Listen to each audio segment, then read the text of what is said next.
I want to talk about this Hunter Biden thing. Yeah. He did this big interview. We talked earlier in the show about how he took his machete and put it on some nunchucks and swung it around and threw it and hit lots of big names in the party.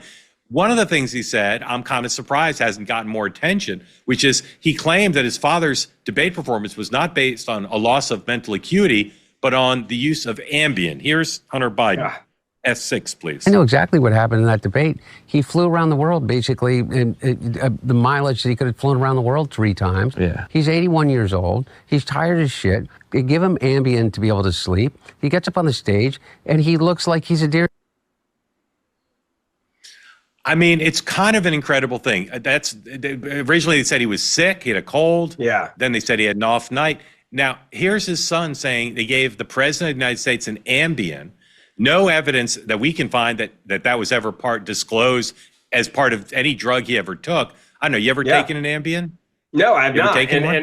No, I have not. And I think the most shocking part here is, like, is somebody just popping or throwing a pill to the president? Like, hey, take this random Ambien that hasn't been prescribed to you? Because what we do know is this doctor, who, by the way, took the fifth last week, when he was asked about, were you ever asked to lie about the president's condition, in all of his notes, in everything that he has put out in the public, there is nothing in there about prescriptions for Ambien. So do we have a president that is getting off a plane or not sleeping, and some random person has an Ambien and says, hey, Mr. President, take this? Is that what was going around in this presidency? There's no doubt now this is going to be a bigger issue for Joe Biden and for the people around Joe Biden that covered up his cognitive decline. It's going to be a big issue with the auto pen. It's going to be a big issue with what did he sign that he didn't even know he was signing? Because if you're saying that on the most important night of his life to win a re-election, the dude was a deer in headlights,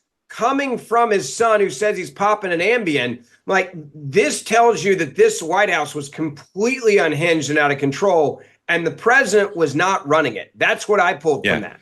Now, maybe Hunter just made that up, or he had bad information. Maybe his dad never took an Ambien. We don't know. It doesn't ameliorate all the other issues, but it certainly raises a lot of questions. Well, he's the smartest guy that Joe Biden's ever met. Don't forget that. Remember? So we did get this from a good source.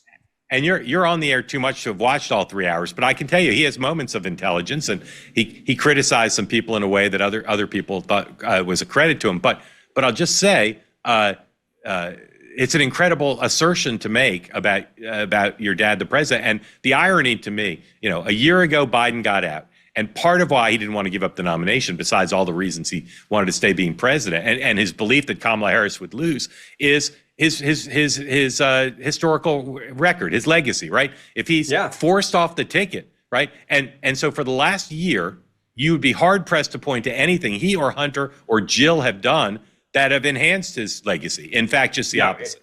And I think what Hunter said yesterday is just horrible for his legacy, no matter what. It is. And I also thought in that interview, you may have noticed this, Mark, but like, there were certain moments where I actually completely and utterly believed Hunter Biden, and it was usually when he wasn't angry and dropping F-bombs.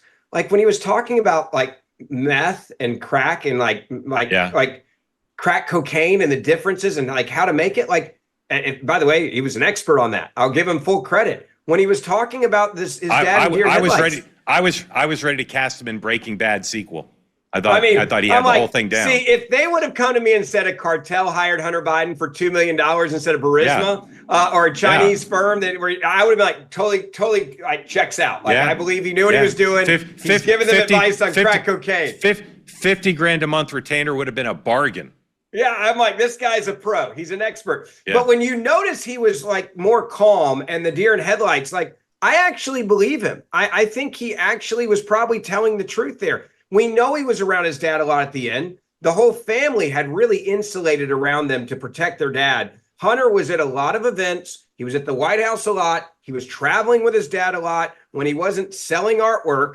And so I think there's probably a legitimate moment here where you're saying, I doubt he's making it up. He's probably like, yeah, they gave him an Ambien and he was like totally couldn't come down from it. And they were just trying to hop him up real quick and get him some sleep and then get him ready. And it didn't work out.